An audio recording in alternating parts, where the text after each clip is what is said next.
language, I can tell you that. Our mugs are on. Hey, all right, everybody should hear us now. Okay, that might help. Let's try that. If you can hear us say, We can hear you, yeah. So let's try that one more time. Welcome to the Swarmcast. We appreciate you guys being here as always. Randy Young here with Jamie Majors, Bryce Young, Sam Brown, the man, the myth, the legend of the nest, joining us tonight. We're going to talk to Sam and catch up with what's going on with him and get his thoughts. He was able to watch the Lee County game on Saturday. And then the tech master himself, Casey Massey back there, Mr. Auburn. Hey. he's already paying dividends, baby. Yeah. So if you've got any questions or comments, please share them with us. And we will, Chris White said, just turn it back off and turn it back on. That's the solution if you got something computerized. Oh, yeah. Give it 5 seconds. Let's thank our sponsors. Oh, yeah. Dairy Queen. Now, have you had a bite of it, Sam? Oh, yeah. Is it good? I would hold mine up, but it's empty. Yes, Bryce is gone. Tonight we're dealing with the pumpkin pie blizzard, and it's very good. Well, I told Bryce I was afraid. Sam's such a health nut. I was afraid if we put a blizzard in front of him, he was going to go, no, I'm good. But even he's jumping on it. How is it, Case? It's gone. Yeah, this is the guy who said, I don't like pumpkin. I'm not a pumpkin fan, but that was pretty good. I don't know that there's such thing as a bad blizzard. I mean, No.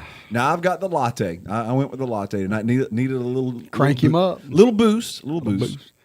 But So Greg and the staff does a great job man. over there, and thank y'all so much for sponsoring the Swarmcast and live the stream. live stream. On Friday, So on Friday nights.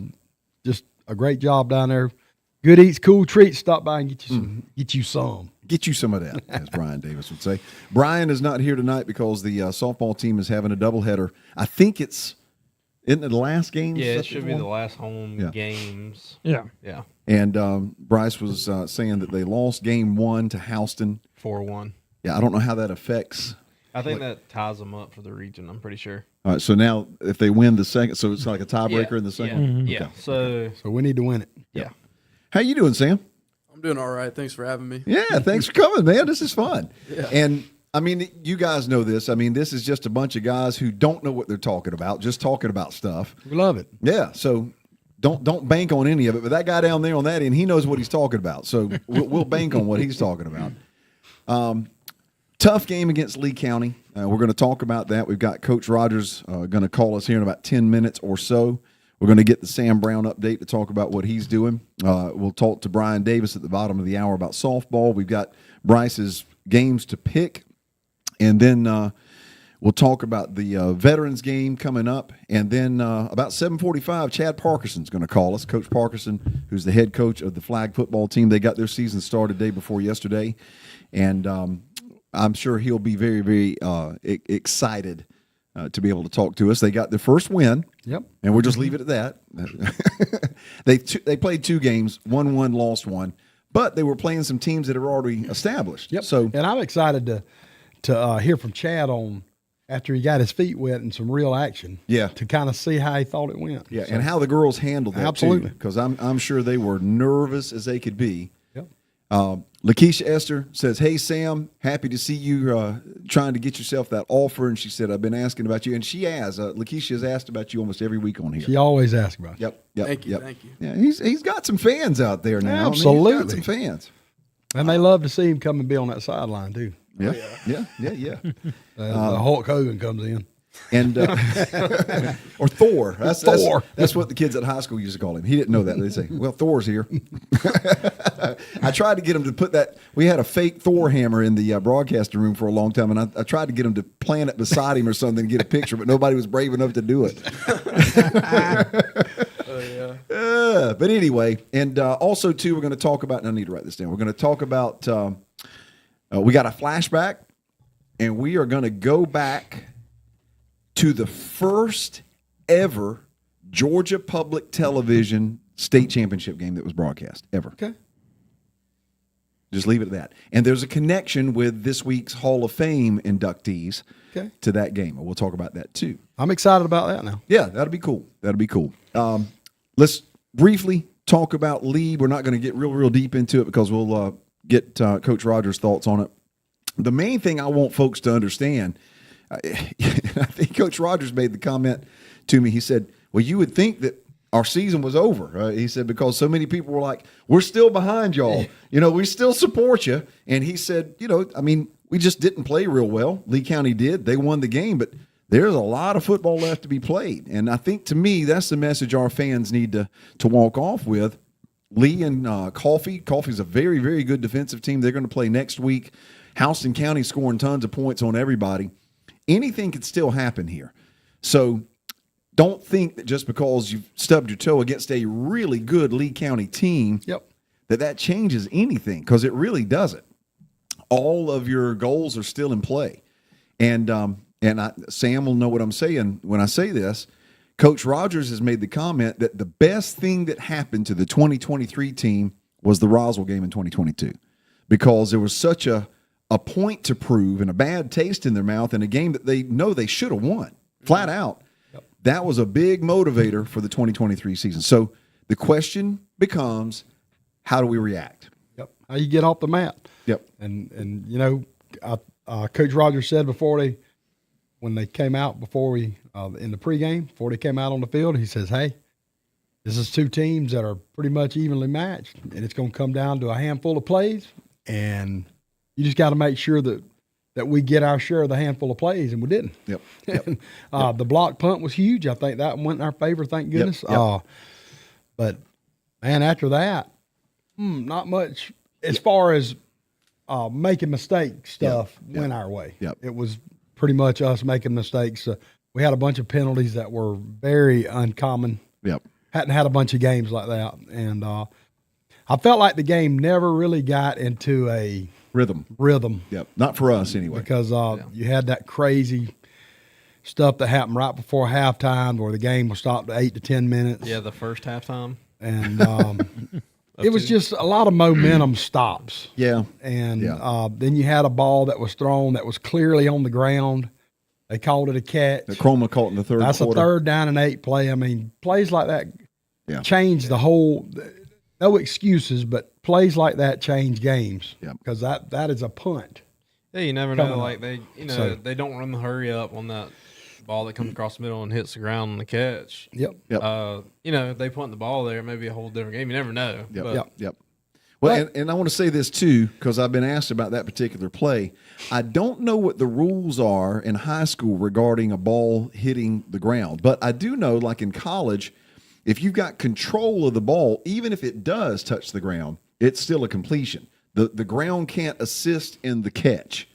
Now, whether or not that was the case with this particular play or not, the ball definitely did touch the ground, but whether he had control of it, again, a judgment call. But the thing is, you can't catch the ball while it's touching the ground. Yeah, well, again, that's the rule. That's the rule. The ball can hit the ground after you catch it, after you've got control of it.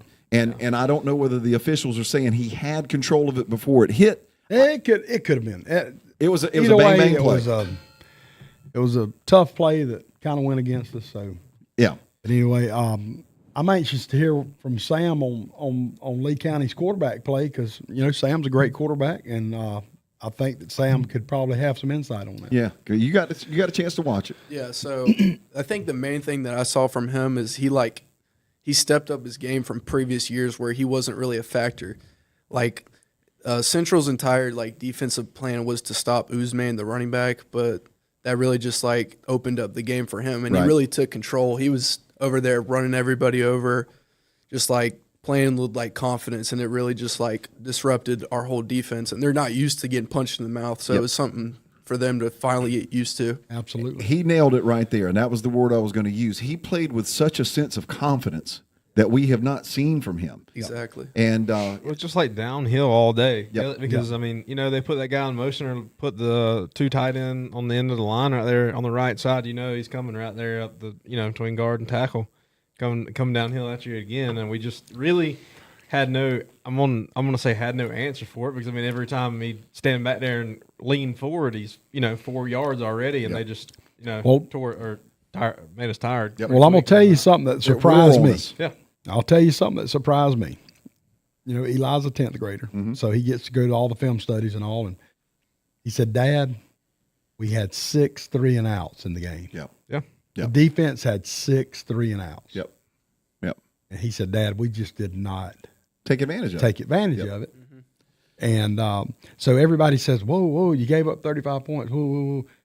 Well, they also got 6 3-and-outs that we done nothing with. Yeah. And that's about on average, too. I mean, the defense themselves, gave up 28 points. I mean, that's about on average what we gave up the last 2 years. Yep, you're right. A little bit more, but still right there on average. So, I mean, for, all things considered, I think the defense played pretty well. Yeah, I mean, they ended up with 320 total yards. We were right at 300 ourselves. To me, the game turned, and Coach Rogers will say this, in that third quarter, it's 21-17 going into the half. Yep. You're getting the ball to start the second half, and normally we are a heck of a second half team, especially in that third quarter. Yep. We come out and go 3-and-out, and they get the ball, and we described it on the radio. It was like a glacier. It was like three. It had to be. I think it had to be like 7 minutes. Yeah. The thing that reminded me of is when we played Kendrick up there in that playoff game. Yeah, a 24-play drive. That was 95. I remember it. 3 yards, 2 yards, 5 yards. Yep. And you're just like, God, here Well, we go again. they know what they're good at. That's their game plan. Every game they go into, they're good at. Yep. They want their offense to win the time possession, so you don't have a chance to score. Well, and you got to make them throw touches. it. If you can get them to throw the football, if they ever have to throw it, I don't know if they may be effective. No, I agree. I don't think that's what they want to do. That is not their strength. No, and their defense is good enough this year where I don't think they're going to have to do that ever. Yeah, their defense is pretty sporty, I thought. Their front, for sure. Yeah, the guy that transferred in from Gaston, Alabama Gaston, Florida, he is a handful. Well, and that defensive back that had 3 interceptions now, he had a good day too now. Yeah, he was the player of the week. Yeah. But in that sequence, they get the ball, and as Bryce said, 6-7 minute drive, touchdown. Now it's 28-17, and you're thinking, okay, now if we can get some points here, you go 3-and-out again, and they do the exact same thing. Of course, heck, it was working. I mean, don't fix it if it ain't broke. That's right. Then when you open your eyes, it's the fourth quarter, and you got 2 more times you're going to touch That's the ball. it. And you got 2 more possessions. And now we did score on one of them, but at that point they said, we are going to kill the clock. Yep. And they did. And to me, I tip my cap to the Lee County coaching staff because they have taken their strengths on offense, which is Chroma, no question about it, and they have built around making him a decoy or a weapon or whatever because they're splitting him out, putting him out in the slot. They put him out at wide out. He's running out of the backfield. And you got to be aware of that guy. Yep. And that's opening up the I can opportunities tell you, for if Weston he's Bryant. lined out there in that slot, He's getting the ball. It's either out route, slant, or curl right in front of him. So if I'm coffee or I'm preparing, when he gets in that slot, now they may change all of it, but I wouldn't change nothing. It worked. I wouldn't either. And they found a way to win without, I'm going to use the term killing him. Running him in the ground. If that quarterback can throw him a slant, he's going to be hard to deal with. Yeah. If he can catch it in stride, he's going to be hard to deal with. Well, again, that's good coaching because what they're trying to do is get him one-on-one with a defensive back. And one defense is not going to tackle him. Yeah, how many times have you seen him? I think Cam Brooks tackled him a couple times the other day. Yeah, and I can't remember who it was. He had one good open field tackle on him when he jumped up to catch a ball. That was Daniel Jester. Yeah, that was a. But it don't happen much, man. And that thing on their sideline over there where we had him, I thought down, and all of a sudden this joker's done gone again. Or spun out. And Yeah, out the I don't know. Yeah. He was almost laying on the ground. His balance is uncanny, flat out. Let's see here. Any questions or comments while we kept throwing to that side, but the defense played great to me. I think, again, Lakeisha, the bottom line is that they were executing their game plan, and our offense just didn't. And let's be honest now. They were sending pressures from a lot of different places. Our offensive line had a hard time picking that up. And Jalen never looked comfortable. Yep. The whole game, he never looked comfortable. Yep. And on that particular day, the 3 turnovers and that sequence in the third quarter, that's the difference in the ballgame because you got 2 very evenly matched teams right there. And normally when you've got that type of situation, whoever makes the mistakes and whoever takes advantage of those opportunities, that's who's going to win. That's who's going to win the game. Yeah. Yep. And you can look at it a lot of different ways as far as I'm looking at it as an offensive lineman. That's what I was. Yeah. And I think it was a great eye-opener to our guys to kind of see where we're at. Yeah. We kind of got bullied a little bit. I think that's fair. We got bullied a little bit on the offensive line. I don't think we won that war. And now, did we have times where we played good? I thought we did. Yeah, we did. But overall, I think we got beat up front on our offensive line, and that's something we can do to to improve. Well, the good news, unlike the Roswell game, there's another game to be played the Absolutely. next week. Yeah. So I think there's like two things that can happen from this loss. I think one is that they're either all the leaders are going to come together and they're going to tell them, hey, guys, we obviously know we got stuff to work on and not give up. Yep. Or you could just go the other way and just say, oh, man, we suck. shut it down. Yeah. Yep. Our season's over. That's Yep. where you got to come together as a team and really just like bond with each other so you can get to the playoffs and go far. And I'll tell you, Sam, that's a great point Very good because I think our team has been so young. Oh, yeah, in the all whole- the all of spots where we need to be really good, we're real young. Yeah. So This team. this team. Yep. So I think that could be this could be a crucial time to whether, we're all going to come together and Well, it's an figure out a oppor- way, Yep. or It's an opportunity for some guys to step up. Yeah. And we have been saying that through the course of the year that we needed. You didn't know where those specific leaders were. Yeah. I mean, I think Jaden Rubo for sure on that defensive side of the ball. Absolutely. But on the offensive side of the ball, Jalen's pretty quiet. I mean, there's a lot of somebody's going to step up and snatch some guys around. Yep. And that it's an opportunity. It is an opportunity. I wouldn't and, be surprised. and I'll tell you, D, now D's very vocal. D worked really hard on that sideline at Lee County. Yep. Trying Hey, to he keep was- our offense. Yeah, defense as well too. But I think probably somebody you need to look out for being that guy on the offense is probably Deuce Lawrence. Yep. Lawrence. Yep. And I think Deuce, now that he has been on this team and around these guys long enough, Yep. that he would be more comfortable now than he would have been at the beginning of the to season. be a voice. Yep, to be that guy. Because Jalen's just a really laid back. Yep. It's like Charlie Jr. He is so even keeled. If you go back to the 86 and 87 teams, even though Charlie was the straw that was stirring the drink, it was guys like Joe Christopher Yep. and those big linemen down there that were the emotional leaders of the team. Charlie was just even keeled. That's like Jalen. You got to have some guys that are going to, again, snatch some guys around. So I'm interested to see how we react. Yeah, me too. And I think it'll be good. Eli says all week has been phenomenal practices. Good. Upbeat. Everybody, Good energy. yes, just the energy's been really good. We've had great tempo. Eli said the tempo this week was super. He Yep. said, it's tempo. Can I And say that's one what we thing? struggle Yeah, with. yeah. I think that that what comes with the lack of experience, especially going to a place like Lee County where the environment is so like hostile. Yep. You got fireworks shooting off every time they score. They got beautiful facilities. They got like just huge players. The whole thing of Lee County is that we're bigger, we're stronger and faster than you, and we're going to run the ball at you, and you're not going to stop it. Yep. But if you do stop it, that's when you have a chance to actually like get them off the field. When you make them throw the ball, that's when they mess up. 1,000%. Yeah. 1,000%. And I think when you look at Usmani Croman, I mean, he had 26 yards. That's the lowest yardage total he's ever had running the football. Now, he had right at 100 receiving, but the difference in the ball game was the physicality of Weston Bryant. Period. But, End of the story. I mean, the game was a lot closer what the scoreboard indicated because think about it, the two of the three interceptions we had, we were driving down the field and it happened like on their 20, their own 10-yard line. Yeah. You don't do that and you either at least get 2 field goals right there. That's 6 points.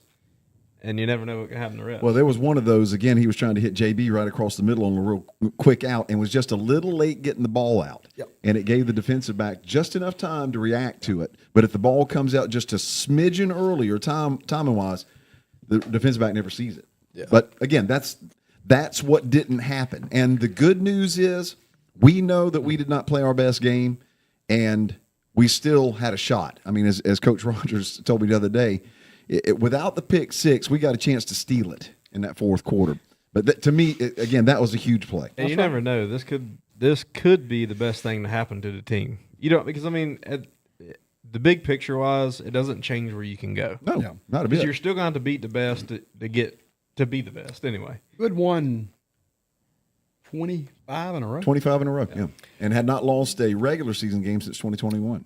Just being confident, and I mean that's a winning streak like that, man. Oh, yeah. Sometimes you can get a little lackadaisical, Complacent. So they need a little time to focus a little bit, And I think that's what we got back to. Well, I hope so. This week. I hope so.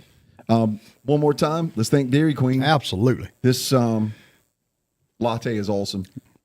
Greg, you done good? it Is it again. good? Man. Pumpkin spice, baby. It's awesome. It's that time of year. Yeah, it's like someone threw a pumpkin pie in a blender with a scoop of ice cream. Oh, it's in so a cup. good. Yep.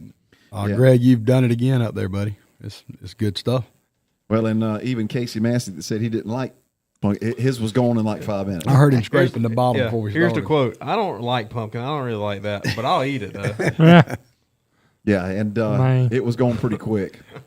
We're going to have Coach Rogers calling in just a second or two, and we'll get his thoughts on the league game, and we'll also get his thoughts on veterans. Of course, veterans comes in winless on the season, and they're struggling. It's very similar to the Bainbridge situation, at least the way it looks. The last couple of weeks, they have really struggled. But it's an opportunity for our guys to get back that confidence. And I think, again, that's extremely important because we were heading that way. And I'm not saying that our confidence was shot with the Lee County game, but we just need some good stuff to happen. Yep. Now, before I forget to say it, and I want to say it, we will not be doing this next week. Next week is fall break, and we're going to take a fall break. Shocker.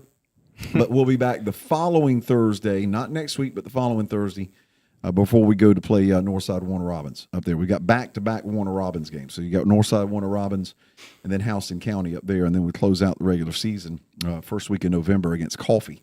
So is one of those at the MAC? Yes, that's Northside Warner Robins. The MAC attack. Where we have to climb the mountain to get to the press box. Yeah, I'm on. You'll stay down there on the field and just. I might.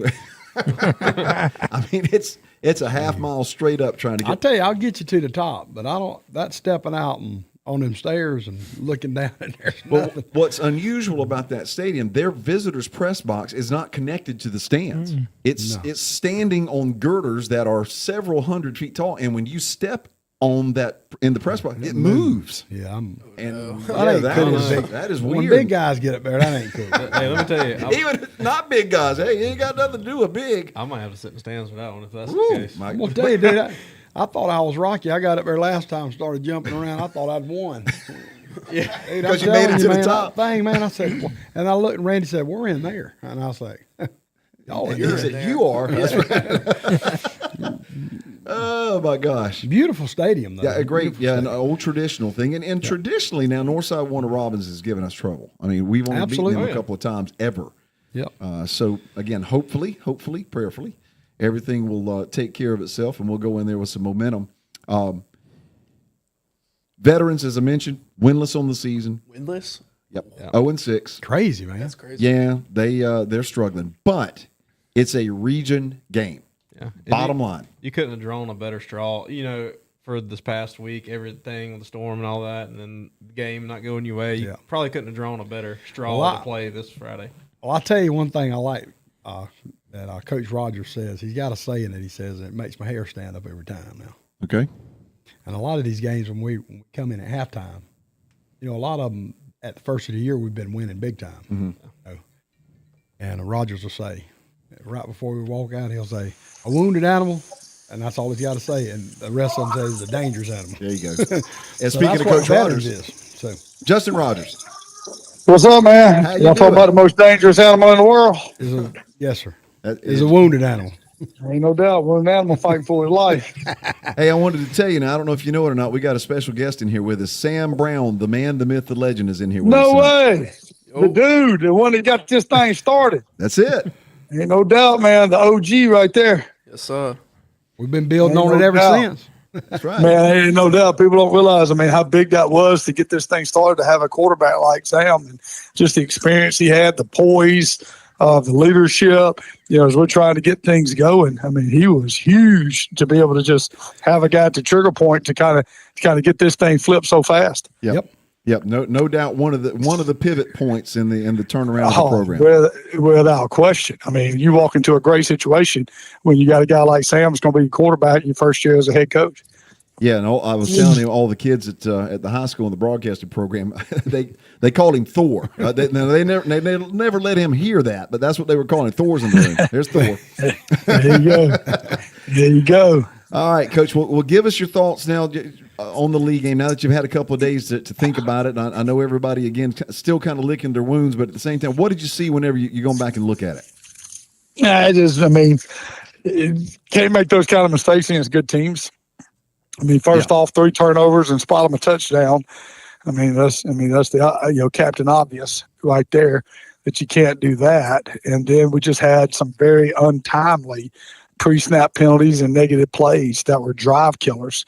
Yep. And when we needed a first down in that third quarter to kind of get a drive going, we did some bust on our own. Either we didn't, O-line didn't make a down call, or we had an O-lineman one time pull the wrong way. I mean, just things that uncharacteristic of us that just killed us on getting any momentum. And we're an offense, and Sam will tell you this, that once you get that first down, you can get in a rhythm, and you feel a rhythm start. But you got to get that first one. And that first one sometimes is the hardest one to get on a drive, and we just couldn't get it right there in the third. So defensively, I thought we played well. I thought we gave ourselves a great chance to win the game with our defense, even though they got a bunch of yards. It's tough. I mean, the way they run their quarterback and the schemes they use with it, you can't get a numbers advantage. And normally we're always trying to get a +1 numbers advantage, but with that scheme and with that quarterback, you always even numbers. So you're having to fight to get off blocks and all that. And they did a good job of just being methodical with that thing. But I thought our defense did a good job of still getting 3 and outs and getting them to punt and kind of keeping away the explosive plays.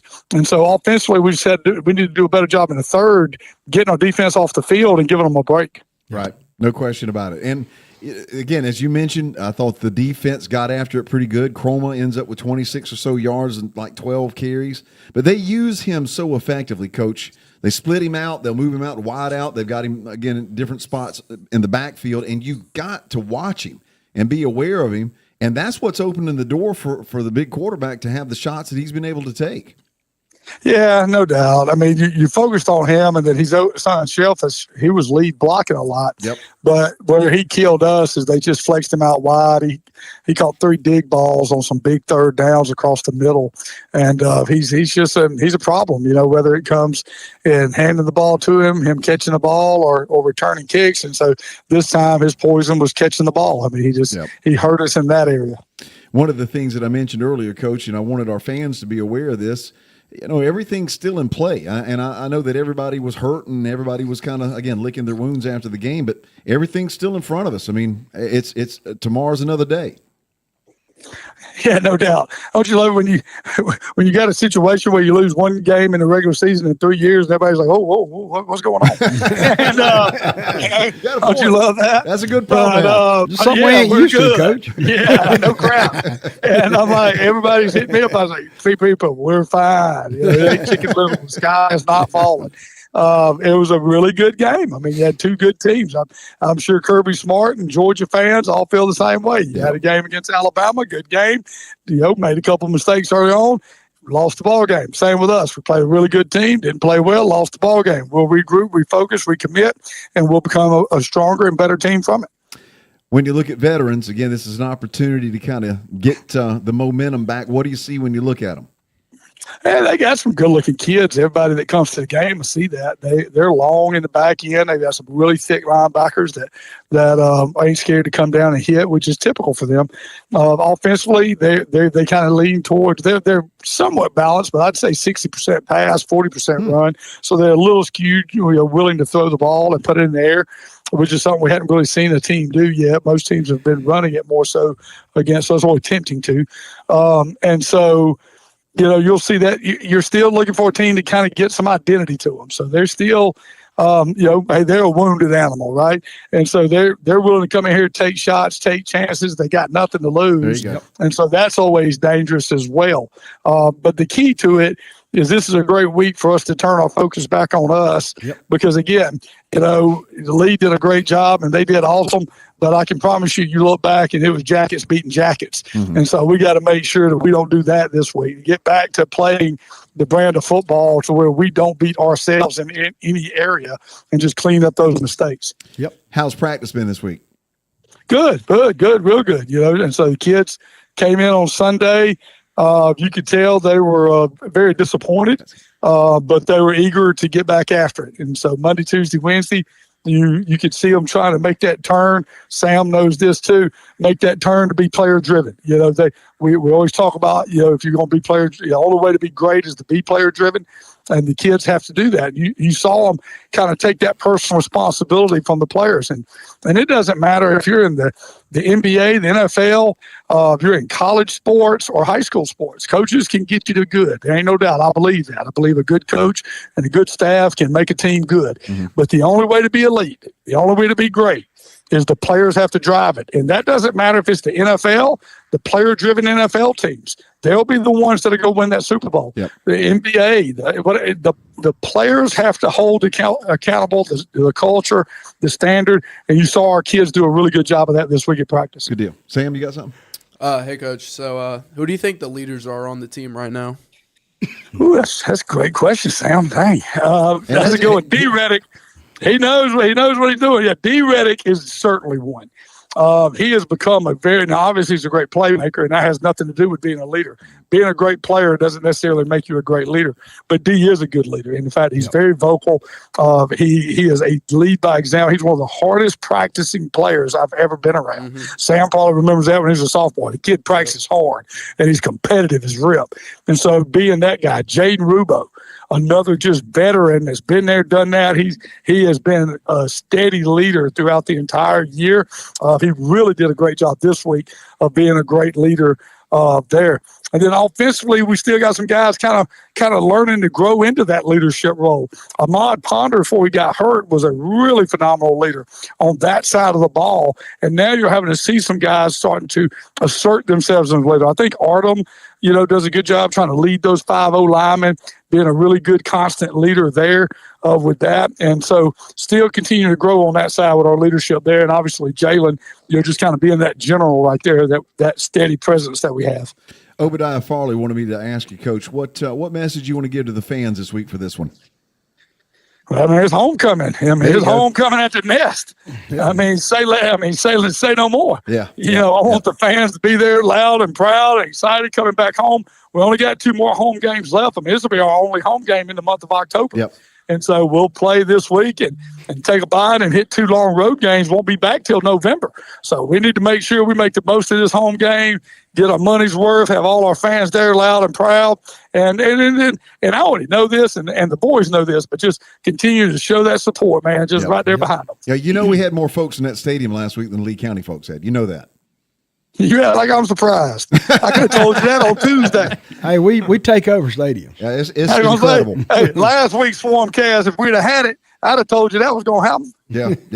And I'll tell you something that was interesting after the game. Some of the chatter on Facebook, the Lee County fans were saying, "You guys know what you're doing," and of course there was some trash talk going on, but some of their fans were saying, "We've just got so much respect for your program and your fan base because you guys do it right." And when you've got the opposing team saying that, that's pretty special. Yeah. Well, it's the whole deal, the old cliche in sports, game, recognized game. Yeah. And, I think the quality programs around, when they see the program that we're building here, not only with the play on the field and the pride and the way that we do things first class, and then our fans and the way that they support and travel, any program that is another good program that has those 3 things, recognizes it in other programs. Mm-hmm. And I think those good programs in South Georgia are seeing, yep, Central's back, baby. That's that program I remember back in the day. That's right. Doing things right, good play, great support, and not that, all of those things were missing, but maybe 1 or 2 were missing at different times. Well, they're all back now. And so I think everybody's recognizing the strength and the momentum that this program has right now. No question. And what's going to be cool tomorrow night, of course, it is homecoming, but there's a couple other things going on. You've got the reunion of the 1994 state championship team that outscored the teams in the playoffs 172-21, which is pretty sporty. That's strong right there. And then the Hall of Fame induction tomorrow night will be Ray Torrey Newkirk, who was the 1997 State Defensive Player of the Year, all classifications, and his father, Ray Torrey Newkirk Sr., which is pretty special. That's pretty neat. There's a lot going on. Well, I'll tell you this now, man. It's like the second father-son duo been inducted we've had this year. That's It's the pretty third cool. one. It's the That's third how we do it. Third fathers. There you go. Yeah, Joe Frank Burns Sr. and Junior. Then you had, That's right. oh my gosh, I'm drawing a blank. But there was Senior and junior. Charlie and Junior. Yeah, Junior and Senior. And now you've got Ray Torrey Newkirk Senior and Junior as well. It's very special. That's that generational thing that you talk about. That's that. Keep it in the family, cuz. That's it. Hey, well, Coach, listen, man, thanks for calling. Go out there and enjoy your family, and we'll see you at the Nest tomorrow night.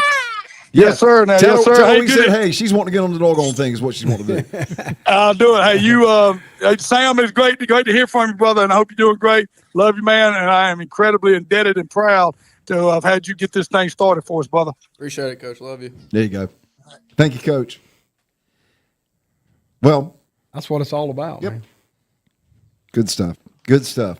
And I think as far as the scouting report with veterans, I think we got that pretty well. Why don't we do our little flashback thing, and then we're going to get the Sam Barron report and get an update on what Sam's got going on. Folks probably still trying to tell you to go to FSU. There's one down here that's probably going to say the same thing. I'm just saying. But this flashback, this is kind of cool. Got a mess going on there. We got a mess. I didn't want. Here we go. Jackson, the running back. They're going to throw it. And the man is open. And there is the grab, and it is a touchdown. Burke County has scored. 107 left to play. And here's the reverse. Youngblood around the left side, and he is in. Touchdown. Burke County.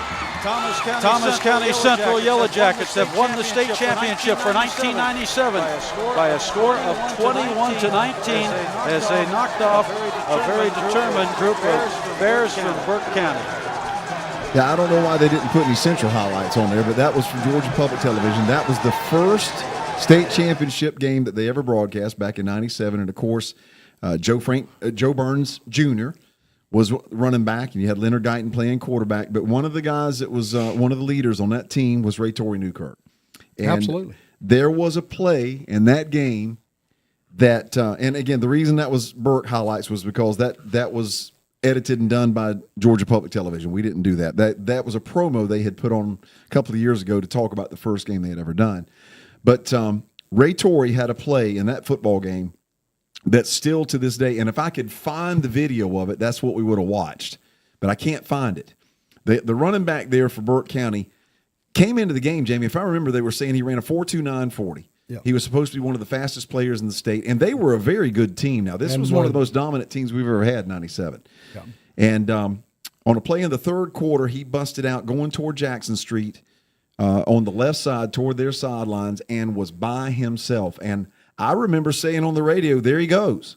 And all of a sudden, this 6'3", 240-pound blur, wearing number 47 for us, chased him down in the open field. Yes, sir.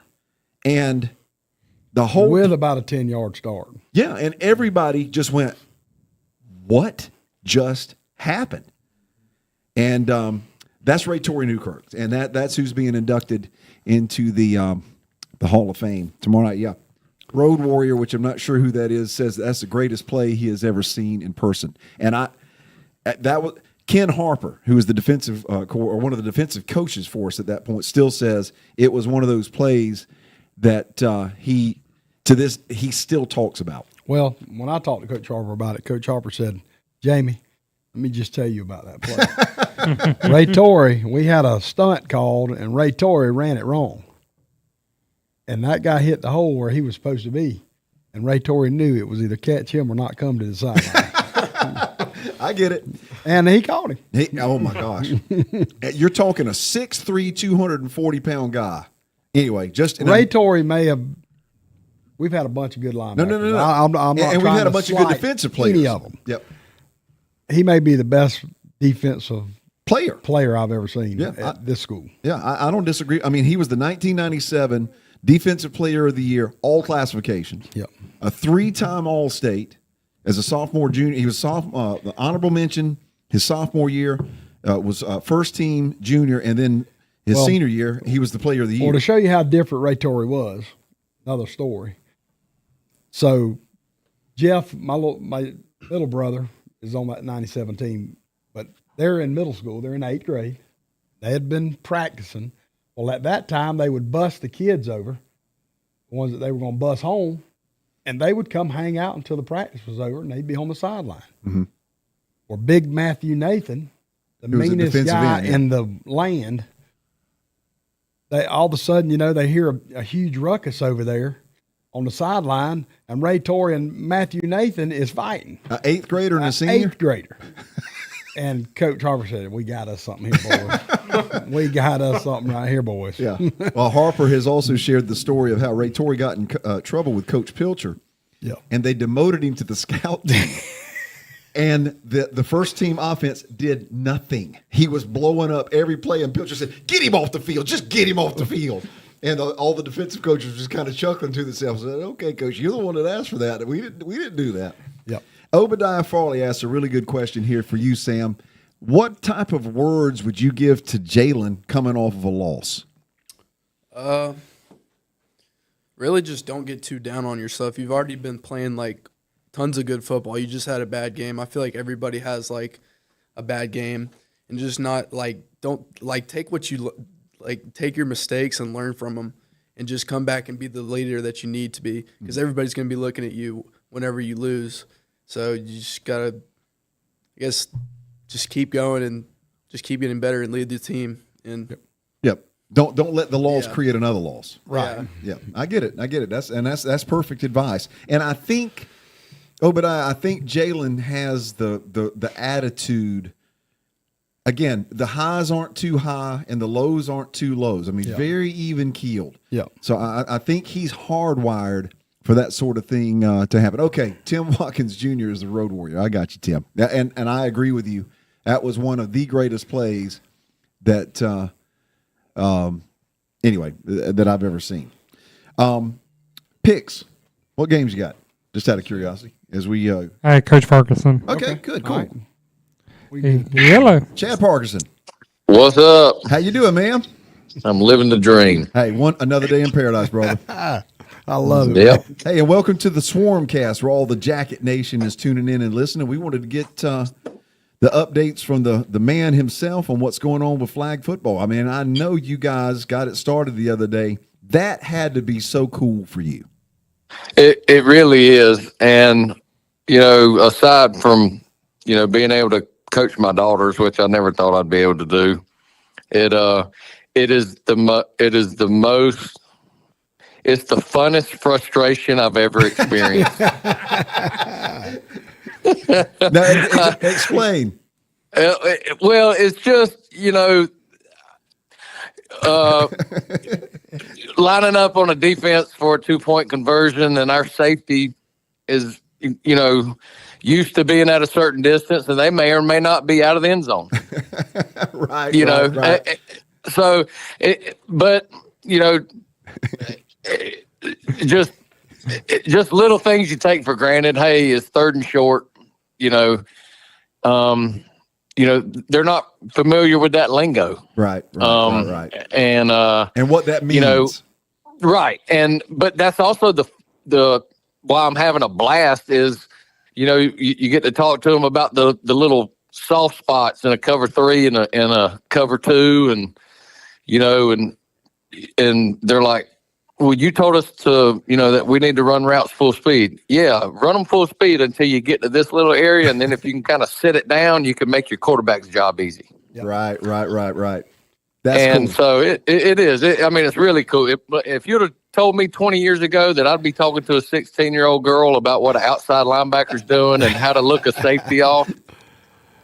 But it really is. It's a blast. And the girls that we have out there, we could not ask for a better group of girls. Oh, man. Well, Coach, I wanted to ask you, now that you've got a chance to play a couple of games and kind of let the girls see the speed in which the game's going to be, was it a big learning curve there, or do you think we adapted pretty good to it? I think we adapt pretty good to it because I mean, I'm gonna be honest with you. Right now, we're not going to be out athleted. That's awesome. Yeah. That's awesome. We're being out experienced. Yep. And you know, I'm not ashamed to say it. There'll be times where we're out coached because I'm learning too of how to attack and how to adjust and what to tell them, because I'm telling you now, this is a different game. Yes, we were talking about that. I mean, how many times you tell the Mike linebacker you need to cover the center when they go, on a seam or something. Yeah. Yeah. But and laterals are a big thing, and we're talking to them about defensively we just want to be sound. Set the edge, alley players, fill the alley, don't over pursue.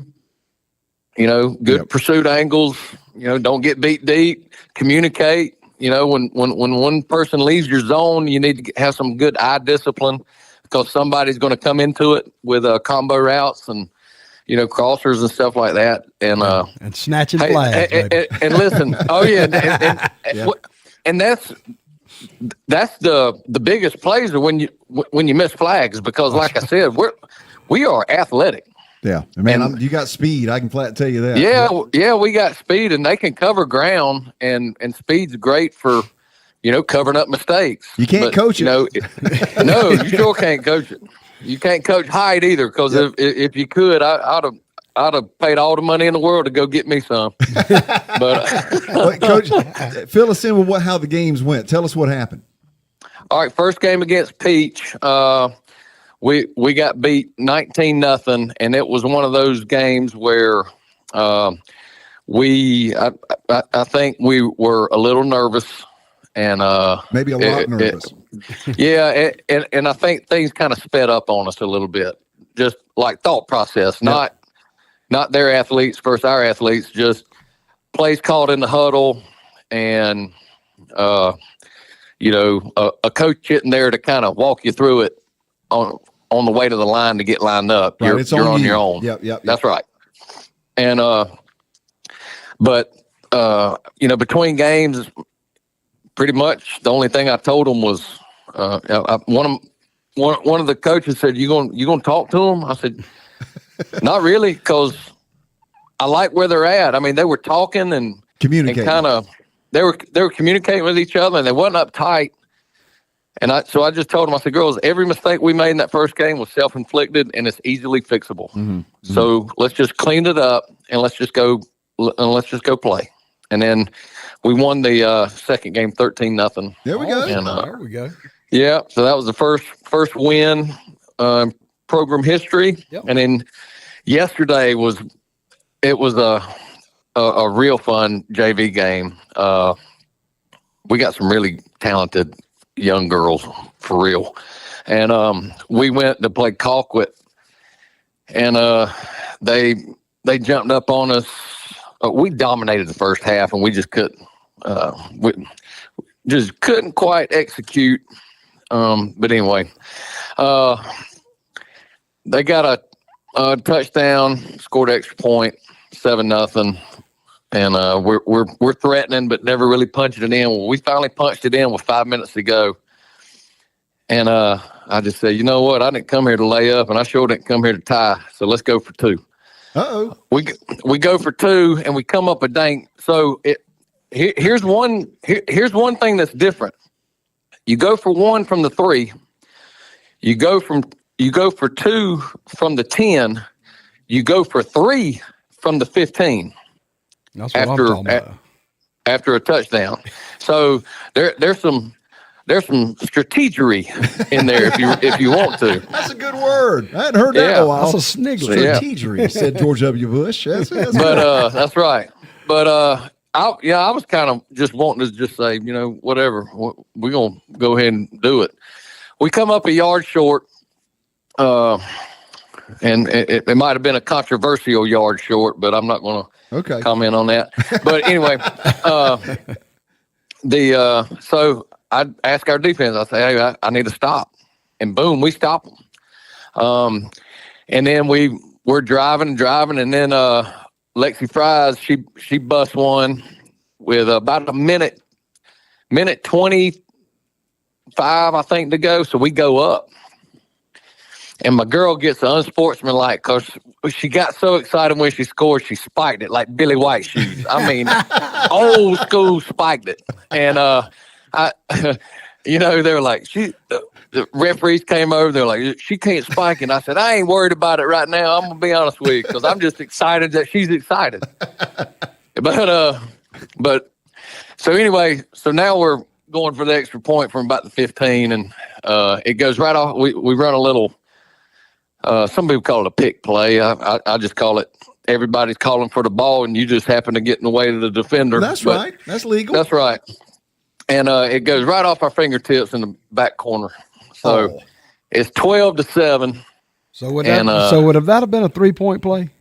No, it would not have been because we had that penalty. Yeah, we had the. You couldn't say, "Hey, dude, since we're here at the 15, we're going for 3." Hey, and you know what? They called it excessive celebration. I called it absolutely appropriate. Absolutely, absolutely. I'm with you, man. Yeah, I mean, I was fired up. I didn't say anything to her. I said something to her today. We actually watched film for about 2 hours a day, but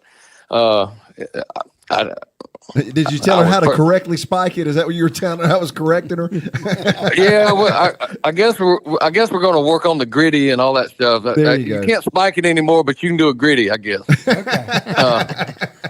But then we just we let a few receivers get behind us, and we actually stopped them like on the 6, and I'm sitting here begging for a goal line stand, and it's so hard to do it because there's no fumbles, and you'll see a lot of girls. That's right. You'll see a lot of girls hold the ball out because when you hold the ball out and you get your flag pulled, it's where the ball is. Right. So it's real hard to get no gains, and tackles for losses because your rusher and outside linebackers got to be screaming. But anyway, we stop them like 3 plays, and then they finally punch it in with 23 seconds to go, and we had 2 or 3 plays to run, but by that time, that's a heck of a game, though, man. That doggone. It was a great game. I mean, the last 8 minutes, guaranteed those people got their money's worth. Yeah, that's awesome. And that's another thing about these games. Like, so when we play, or when we play varsity games on Tuesdays, we're going to play. There's actually 4 games that will be at that site. Okay. So if you're a fan, you come in, you pay $5 or $7, whatever it is. You can watch 4 games, and the games are over. The games are up tempo, and they're over in about an hour. Mm-hmm. Mm-hmm.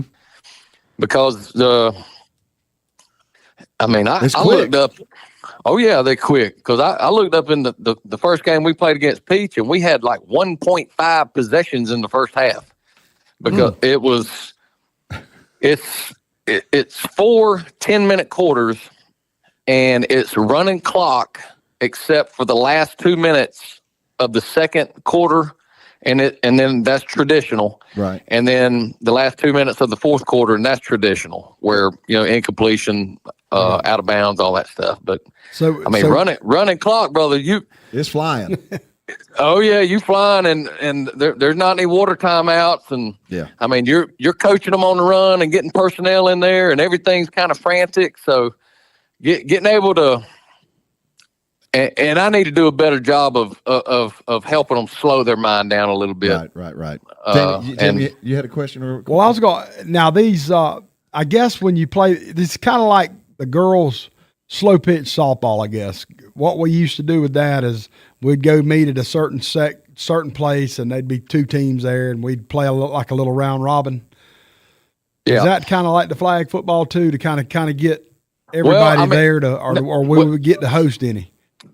Oh yeah. We're going to host. Okay. We host varsity October 29th. Okay. And then we're actually going to host the JV championship this year. It just happened to be that way in our little region. Okay, that's awesome. So who all are we playing against, Coach? That's another thing I was going to ask you.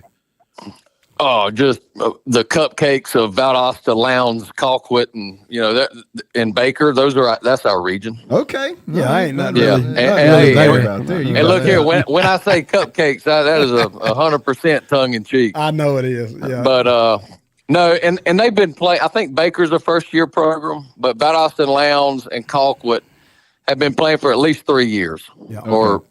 And I'm gonna tell you another thing too. They just the coaches. I'd call them. I ain't afraid to call somebody now, and I called the coach. I called Kurt at Colquitt. He was extremely helpful with me starting, just answering all my questions and helping me. How many uniforms to order and how many flags to get? What's the ideal number to keep on roster? Right. And then if I like calling the people that I want to be like, so I called the lady at Southeast Bullock too, who is. She ain't never lost. I don't think. Yeah, she's pretty good.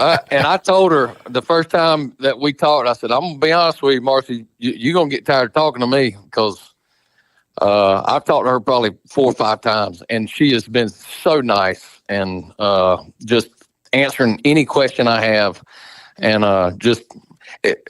because all these coaches, what I have figured out are they are really wanting to be ambassadors for the sport because it is such a good thing. Yeah, no question, man. There's been such a wave of excitement with the school. I mean, the kids talking about it left and right, and it's been really interesting hearing our football fans talking about it because everybody's very curious. Just like you're saying, it is football, but it's different. There's a lot going on there that you have to learn. That's right, and you can't block, so it's not like you don't necessarily need to be 6'5", 240 and get physical because that's against the rules. Yep. You have to basically screen or set a pick like in basketball. Yep.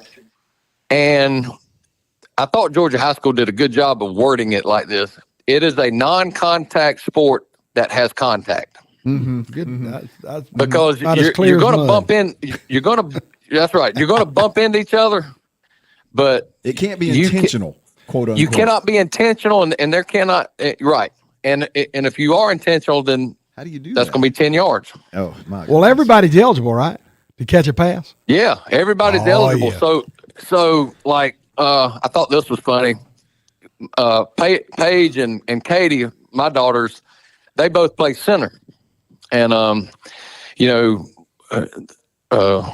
Katie came up and was like, Dad, everybody was laughing when I said I play center. And I said, well, baby, they don't know that this sport right here, your center is basically your safety valve. Yep. When everybody's covered. Your center could very possibly be and probably should be your leading receiver. There you go. Yep. And, that's cool. Yeah. And so tell us when you guys play again and where, and so we can let our fans know about it, because I'm sure some of them would love to be able to come watch you guys play. Well, I don't think they're going to go to the next game, which is at Houston County when we come back from fall break. But after that, October 22nd, we go back to Colquitt. Okay. And that's when we open up region. And we're going to play Colquitt and Valdosta that day. Wow. At 4 and 6:30. Okay. Be a good time to be 2-0. That's right. And then after that, after that, we host on the 29th. Right. Okay. Awesome. And we'll play Lowndes and Baker that day on the 29th. And then the JV championship will be November 6th. And we're going to play our home games at the middle school on the soccer field. Okay. I'm actually kind of looking forward to it because it's going to be a nice little smaller venue, but it's going to, 300 people is going to feel like 3,000. Yeah, you're right. Absolutely. You're right. Especially if they bring them horns with them. Yeah, that's right. That's right. So much for communication. You can bring them horns, but when I'm trying to call a play, just kind of be quiet for just a second. We're calling the plays. Back it down a little bit. Coach, you mean to tell me y'all don't have the communication setups and the radio headsets, and all? No, we don't. But I will tell you this: we got 6 personnel packages, and we got about 40 plays on our wristband, and we can also signal in stuff and tag it. Okay. like I said, I've been really impressed with the girls because I'm also one of these guys. I like to throw a bunch of stuff on the wall and see what sticks, and then we'll scale it back. And so this week we're gonna take just a little bit of it and polish it up. There you go. But if you don't have a lot of bit of it, I was scared to death to get in something and not be able to make adjustments. There you go. Right. That makes perfect sense. Well, listen, man, we're not going to keep you anymore, and I appreciate you calling, but let's do this for me, though, and I'll get with you when we get back from fall break. I want you to call back and kind of catch us up with everything, and we'll remind everybody when we get back from fall break. We're not going to do one of these next Thursday, but we'll do one the following Thursday, and I'll get with you. We'll catch back up. Yeah, absolutely, and like I said, we did film today. First time the girls ever saw themselves on film where they could see things. And this is what's cool about it is they asked me, I didn't plan on practicing over fall break because I know they had plans and it wasn't on the schedule. They asked.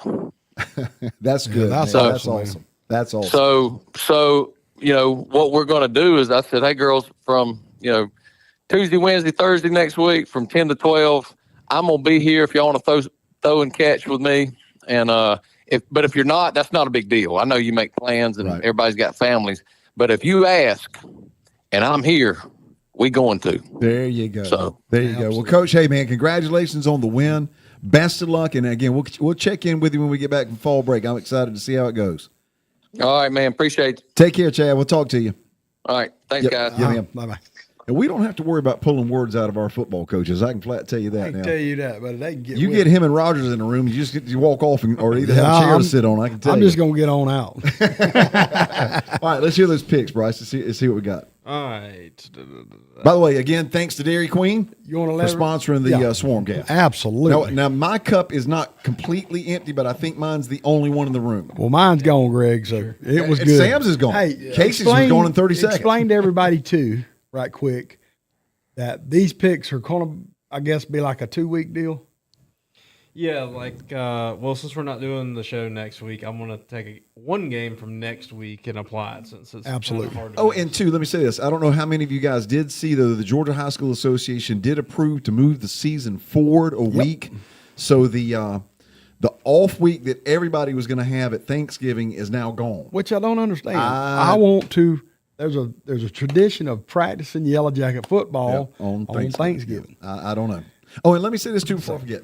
This helmet right here is a 1973.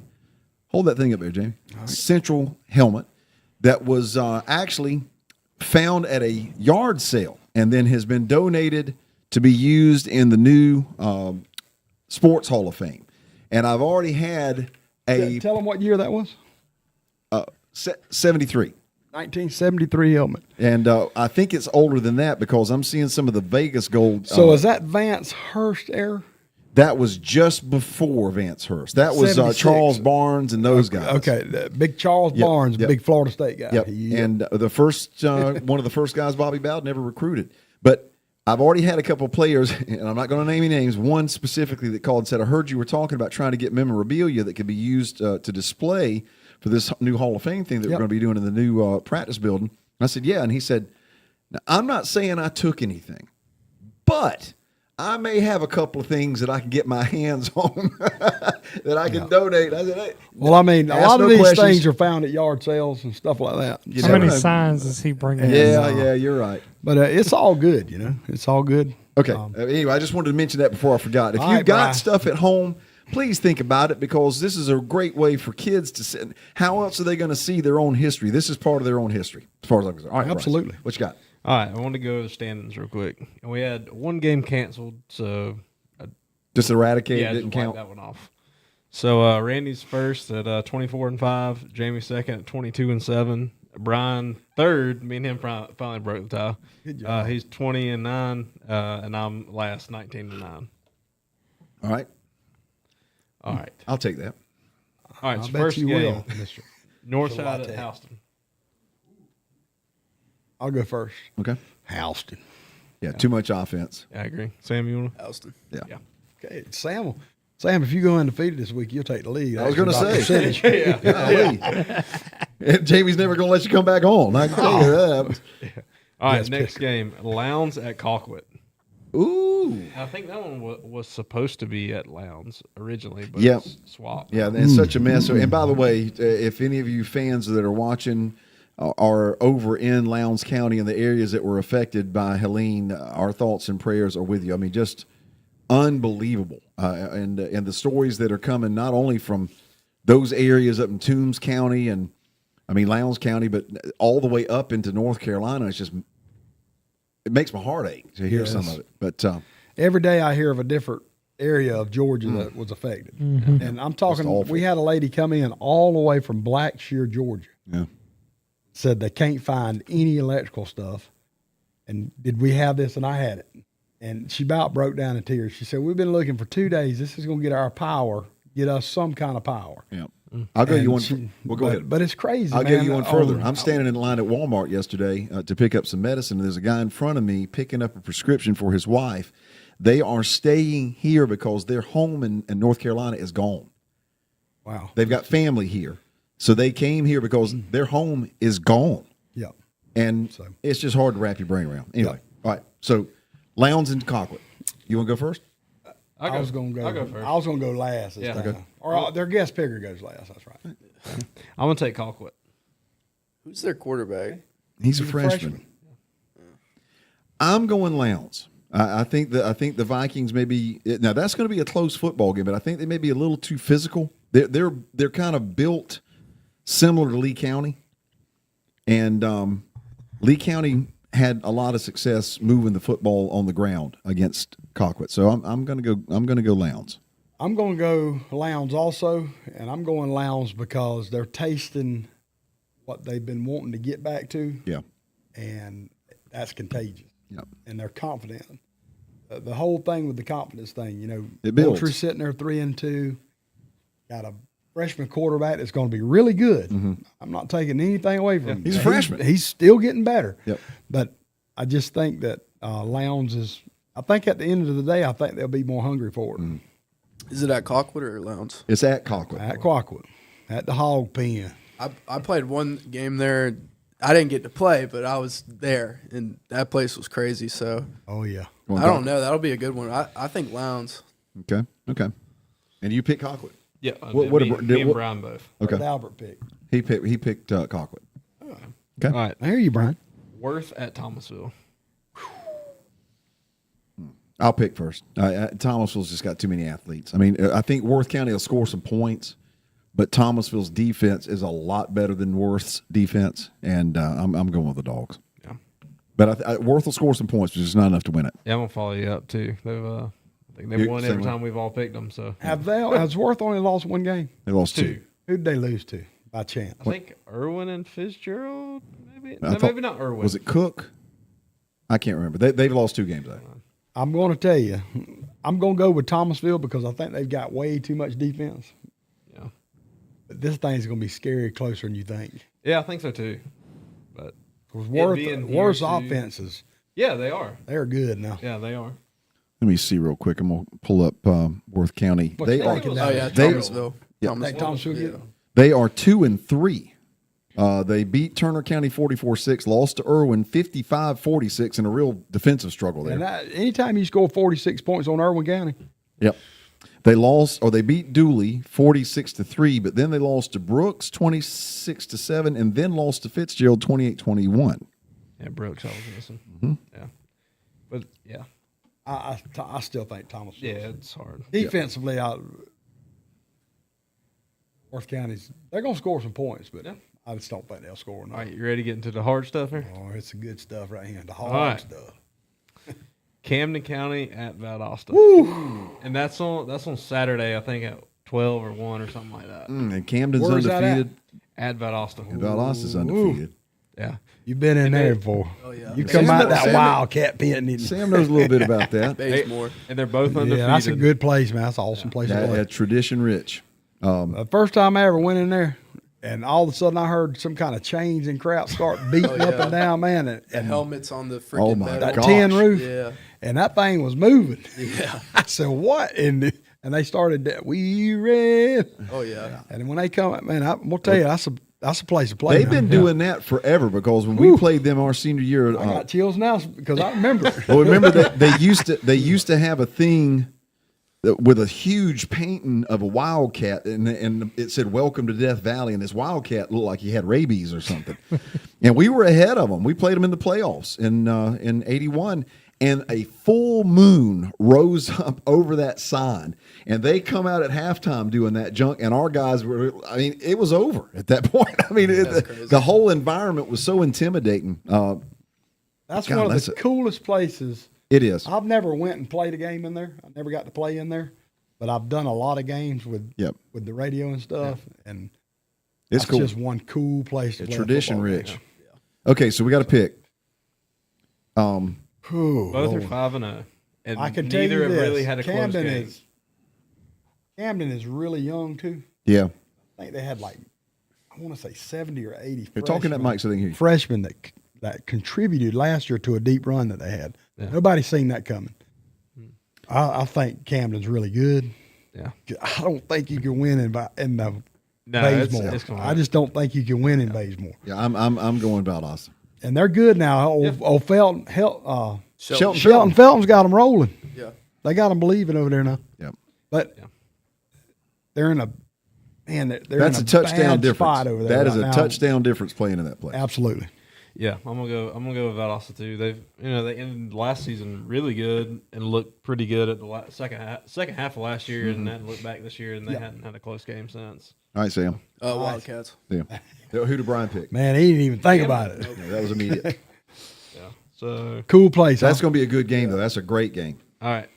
Going to be next is the game with the most eyes on it, and it's next Friday, or it was supposed to be tomorrow, but I got moved next Friday. Yeah, it'll be next Friday. Coffee at Lee.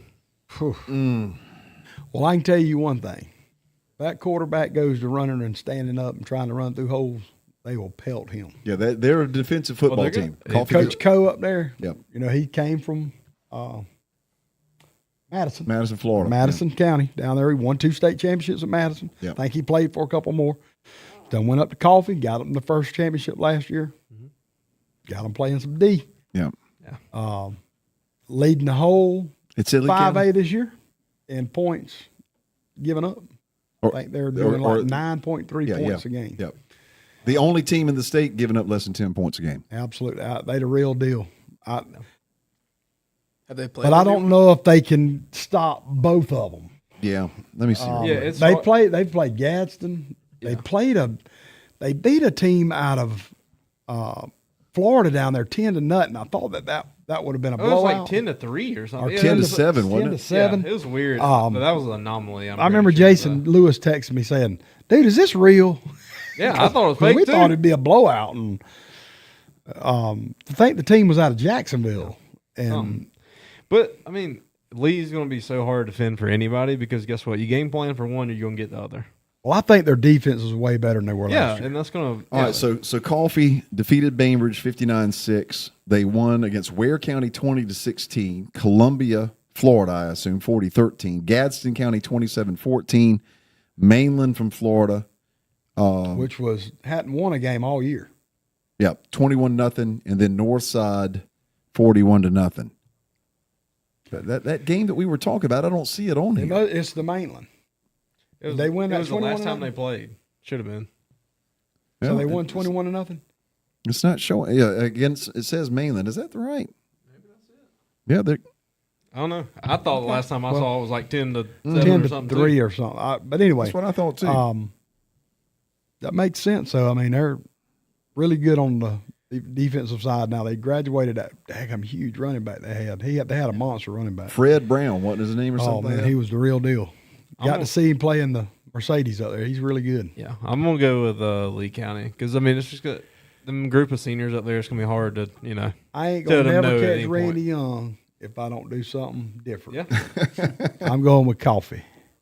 Is it at Lee or Coffee? It's at Lee. Yeah, I got Lee. I'm the same way. I think.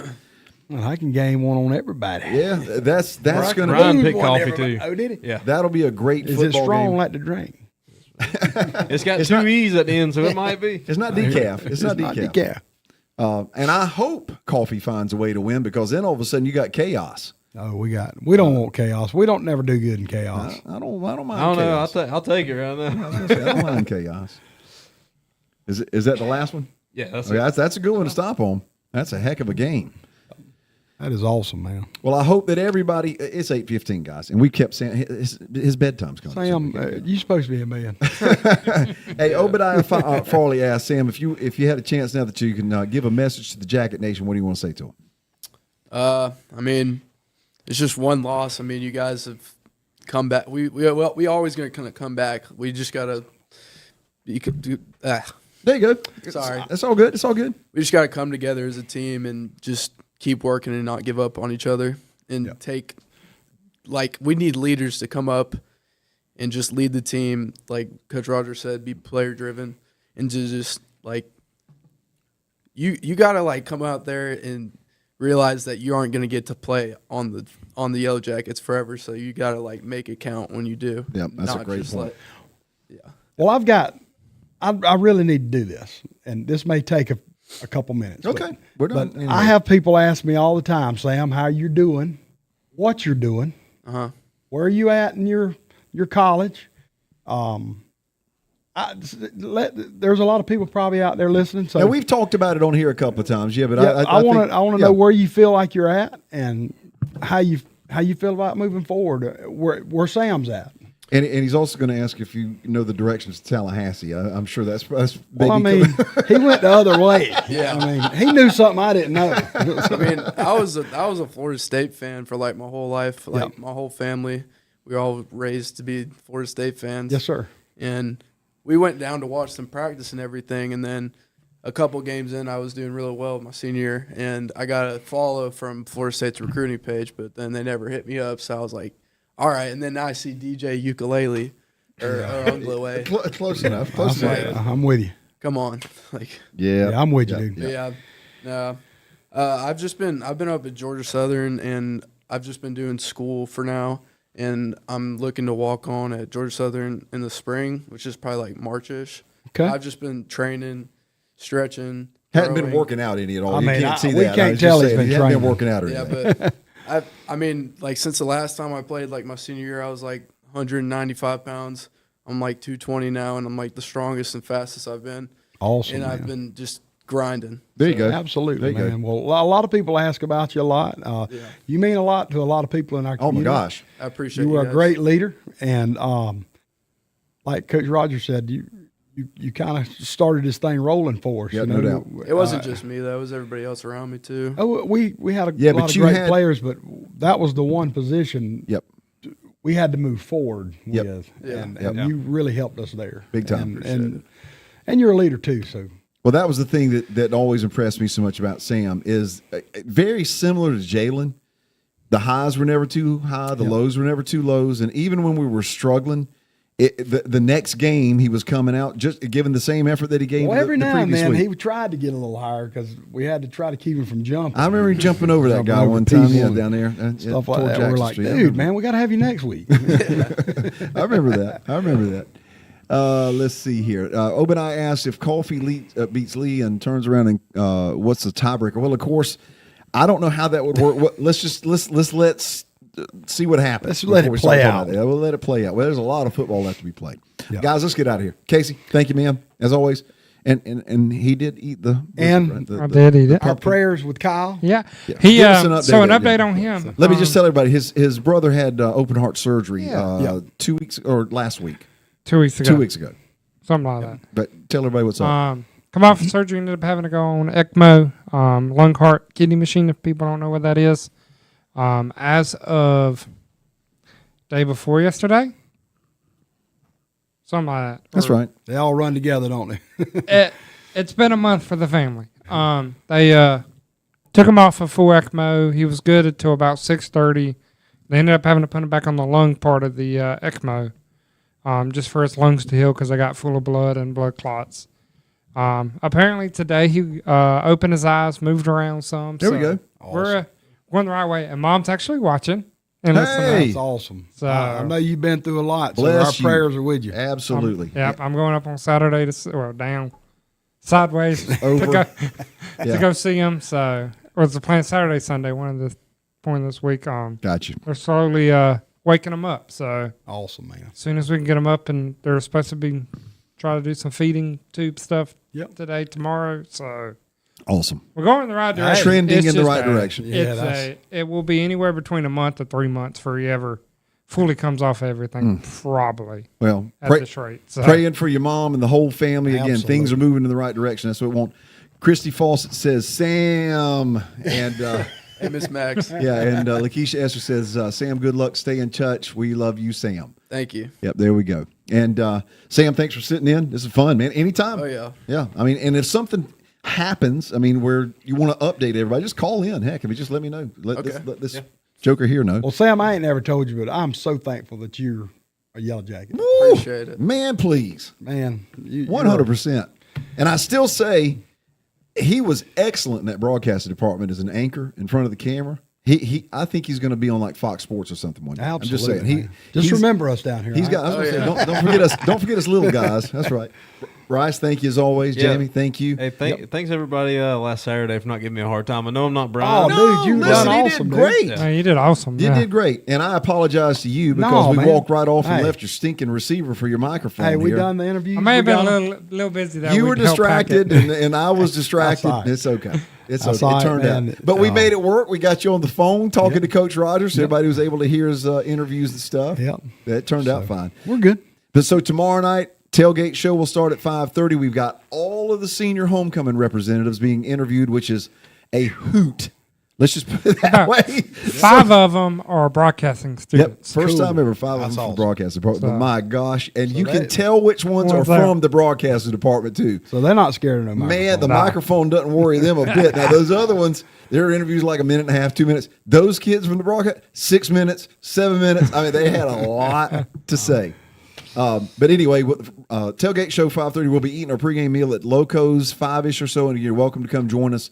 And then 6:30 from the stadium. The Hall of Fame introduction will be at about 6:55. Then I think they're going to recognize the 94 team, and then kick off about 7:30. And it will be live streamed, so you'll be able to watch it at Yes, home it will. unless you want to go out there. But we want everybody to come on out.